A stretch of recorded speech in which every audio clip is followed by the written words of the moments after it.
Malaysia has grown to be one of the world's most important trade nations.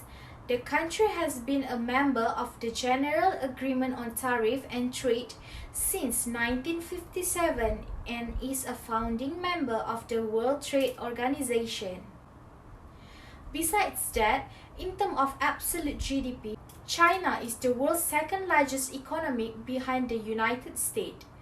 The Chinese economy is quickly expanding, creating a massive and unusual worldwide economic environment. Furthermore, China is one of Malaysia's most important trading partners in their Asian market. Now we go to the economic condition in both countries. The currency that Malaysia uses is Ringgit Malaysia, as an acronym for the currency is RM. Malaysia economics has developed raw material export such as rubber, tin, palm oil, petroleum, natural gas, commercial hardwoods are the most among strongest, varied and faster expanding in Southeast Asia. However, the government reduced spending as well as weaker public and private investment slowed economic growth to 4.4% in 2019. Due to the COVID-19 pandemic, growth was halted in 2020, falling to minus 5.6% before rebounding to the 3.5% in 2020. For China, since 1978, when China began to open and reform its economy, GDP growth has averaged over than 10% per year. China's economy has been matured, but as time goes by, real GDP growth has slowed dramatically from 14.2% in 2007 to 6.6% in 2018. However, Chinese government acknowledged and accepted the new growth economic model. The People's Republic of China official currency is renminbi, which translates as People's Currency in Mandarin. The terms renminbi, as also we call as yuan, are frequently used interchangeably. For Malaysian politics are founded on a federal constitutional monarchy with the king as head of state and the prime minister as head of government. The federal government and the 13 state governments share executive power. The federal government and the two houses of federal parliament have legislative authority, which are the Senate, Dewan Negara, and the People's House, Dewan Rakyat. Executive power lies in the cabinet led by the Prime Minister, who must be a member of the lower house and command a majority. The Prime Minister of Malaysia, appointed by the Yang Pertuan Agong, who also appoints the cabinet on advice of the Prime Minister. For China, the primary political system is the People Congress system. The People's Republic of China Constitution states that state authority belongs to people. The NPC and local people's congresses at all levels are organs that represent the people while the state wields power. The system was established with the first NPC in 1954. China's party system differs from that other Western capitalist countries which have multi- or two-party system, as well as few countries that have one-party system. In Malaysia's society, there are so much nations such as Chinese, Malay, Indian, and Eurasian cultures, as well as the cultures of Peninsula indigenous communities and North Borneo indigenous people. Bahasa Malaysia and English are the most commonly spoken languages in Malaysia, but thriving migrant population has ensured spread of Mandarin Chinese, Tamil, and other Asian languages. When we talk about the purchasing power, according to Malaysia Department Statistic, Malaysia household consumption's purchasing power fell into 16.7% over a decade to 83.3%. Datuk Seri Muhammad Uzair Mahidin, Chief Statistician, had stated that two groups of goods and services have buying power more than 100%. When we talk about culture in China, lineage and family relationships are extremely important Chinese culture. In their country, the subject of gender roles and equality has been a source of contention. Traditional views have long prioritized men over women in social order, and the problem has only gotten worse since the communist government implemented one-child policy. Families were under pressure to have a son for the family name to continue. For the traditional festival, the Chinese celebrate both religious and secular holidays such as Spring Festival, Moon Festival, and Tomb Sweeping Day, all of which contain symbolic ceremonies and cuisines. Next, move to purchasing power in China. China purchasing power parity improved at annually rate of 2.33% from 2.7 LCO per international dollar in 2001 to 4.2 LCO per international dollar in 2020. China's Statistics Office admitted in 2017 the country's economy was greater than that of the United States in terms of buying power, but it has claimed that it remained a development country since per capita output is still just 85% world average. Hi and Assalamualaikum, salam sejahtera, Annyeong, Tanjihau, Vanakkam. My name is Muhammad Fahim and I'm going to talk about the market opportunity of the country Malaysia and China. So basically, market opportunity is productive mixture of geography, scenario or even time frame. These opportunities offer the possibility of purchasing, exporting, investing or even collaborating in foreign market. So for Malaysia, their persisting drive to develop and upgrade its infrastructure has been the country's greatest advantage for manufacturers. Over time, these investments have paid off, as well as significant barriers have been avoided. Malaysia's pro-business environment has encouraged multinational corporations from more than 40 countries to invest in over 5,000 companies in the manufacturing and related service sector. Malaysia is now one of the most popular destinations of offshore manufacturing and service-based operation in the world. Malaysia faces some of the most tough tasks through its quest to establish a foothold in the global economy, including dramatic government shift as well as the global pandemic. If the government's successful response to the global pandemic is any indication of the country's future course, it will be a reason to believe that the country Malaysia is on the right track. As for the China, because of its massive population, China is an attractive country for investment firms interested in investing in greater sectors such as healthcare, telecommunication, engineering or even luxury brands. China middle class has grown on one of the fastest rates in the world over the last 2 decades. Indeed, Chinese consumers are playing a growing global role as they are now the world's largest economy for the wide range of products varying from automotive to air conditioning units, even to online games. As a result of this growth, retail market in China have been predicted to surpass those from the United States in the next few years. Next, we talk about the trading partner between these both countries. It is worth noting that China has been Malaysia's largest trading partner for the past 12 years and Malaysia remains China's second largest trading partner among Asian countries. China investment in Malaysia increased by nearly $1 billion at 22.6% annual growth rate, and China has been the largest foreign investment source in Malaysia's manufacturing industry for 4 years in a row. Chinese tourists spent almost 15.3 billion ringgit in Malaysia, accounting for 17.8% of Malaysian foreign tourists spending, second only to Singapore. Malaysia's import from China total up to $40.8 billion in 2020. In the context of maintaining COVID-19 endemic prevention and control measures, China is prepared to collaborate with Malaysia to strengthen their cooperation in the post-pandemic period.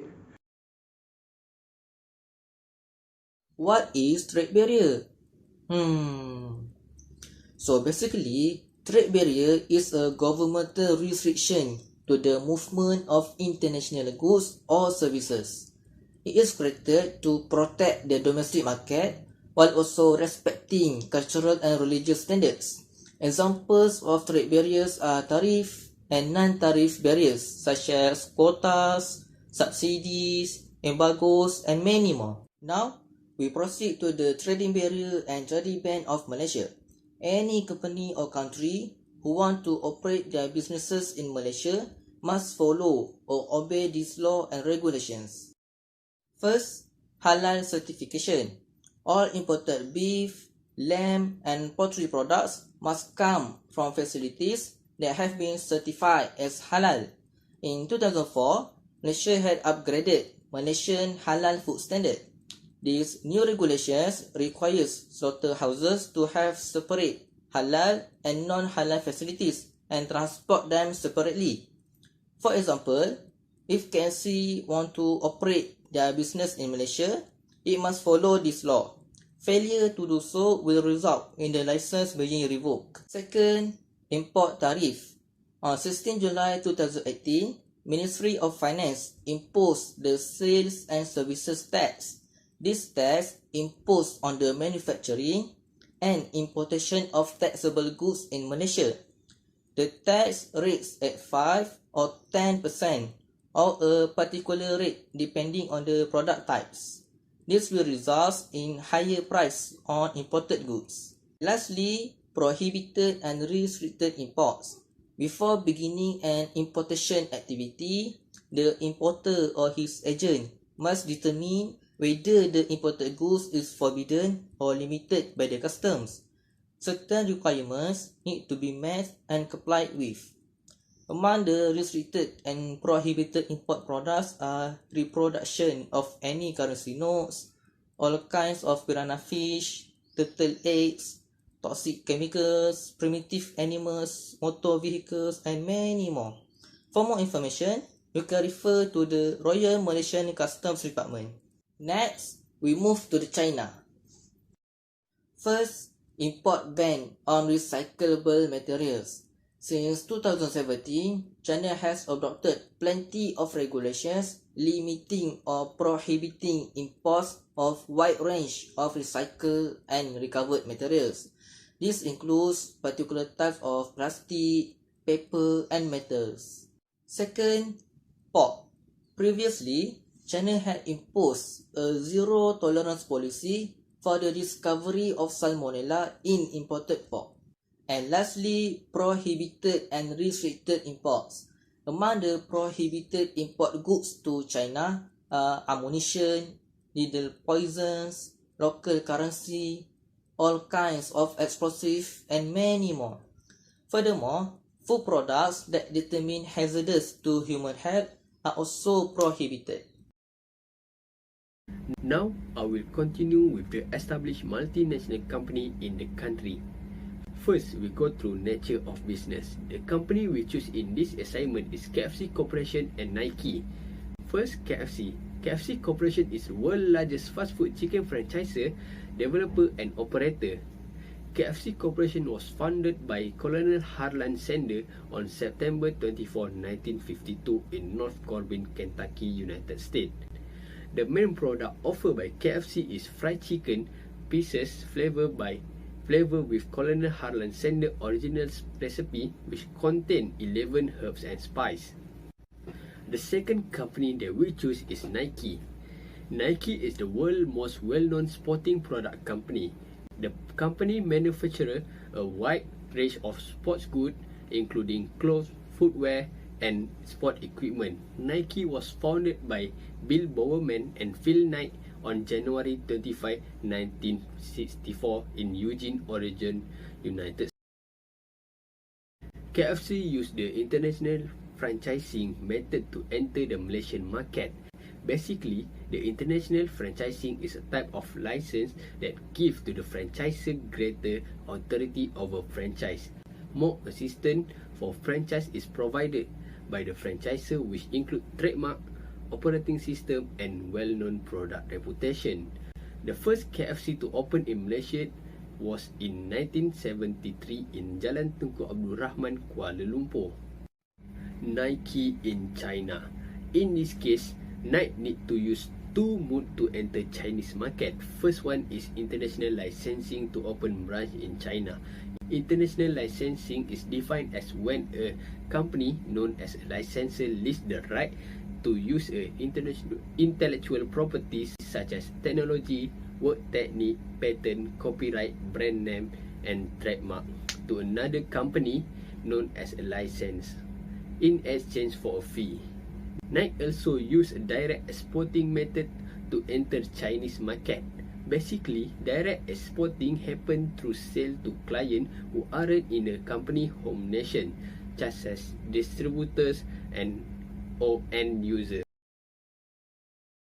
For the home country, we had choose Nike from US, and for host country, we had choose Nike from China. Nike US focuses on high quality on wide variety of products for sport.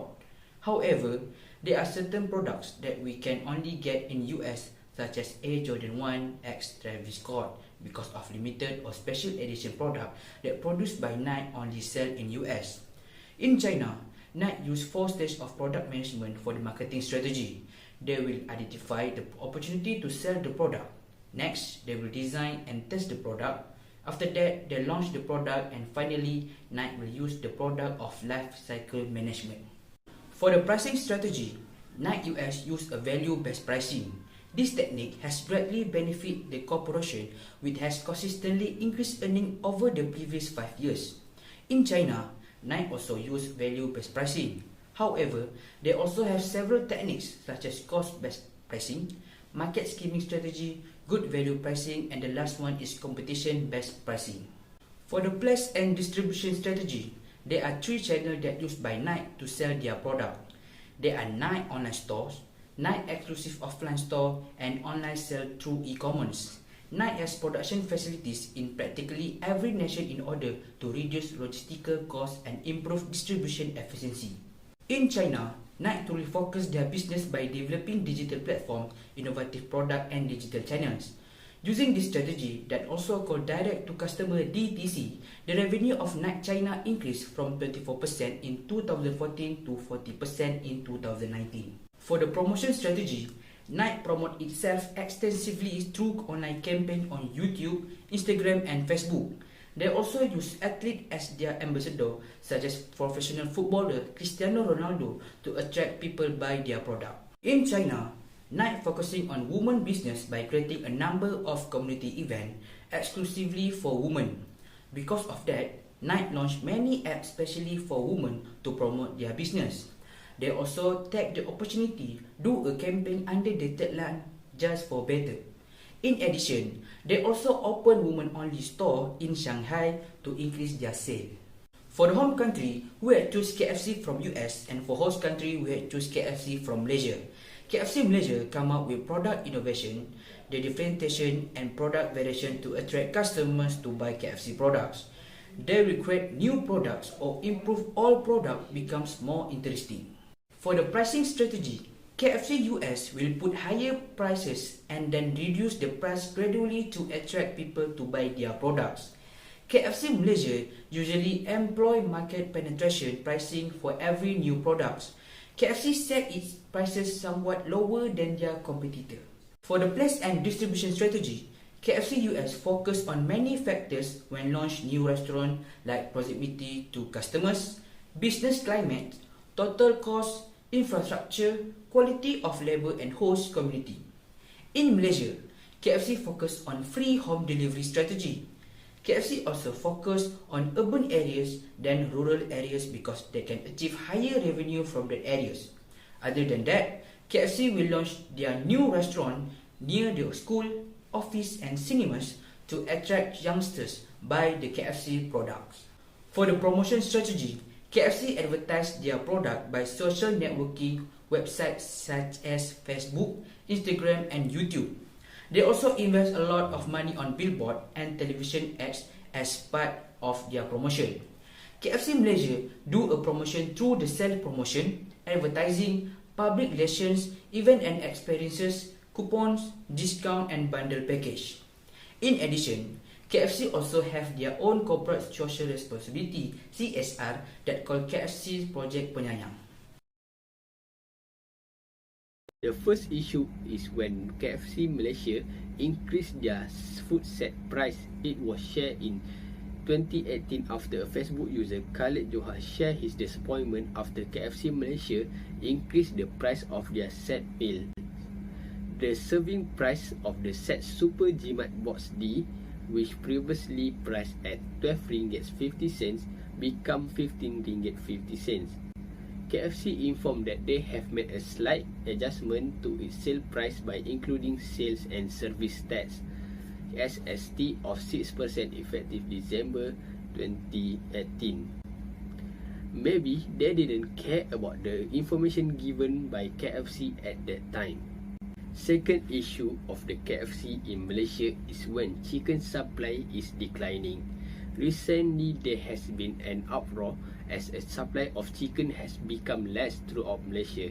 Many chicken-based food businesses were severely affected, especially fast food company KFC. This happened after the government failed to control the price of chicken. Now, KFC Malaysia will produce its fried rice chicken product on a scheduled basis in order to control the supply of chicken that they have so that is not completely depleted. Last issue is when Chinese consumer boycott after Nike refusing to use Xinjiang-made cotton. Human rights group claimed that the cotton was harvested using forced labor by the Uyghur Muslim population in the country. Nike strongly disagree with the inhuman act and act to stop production of their product that use cotton from Xinjiang. This made some Chinese people want to make a campaign to boycott the product launched by Nike. However, this move did not have an large impact on profit as expected.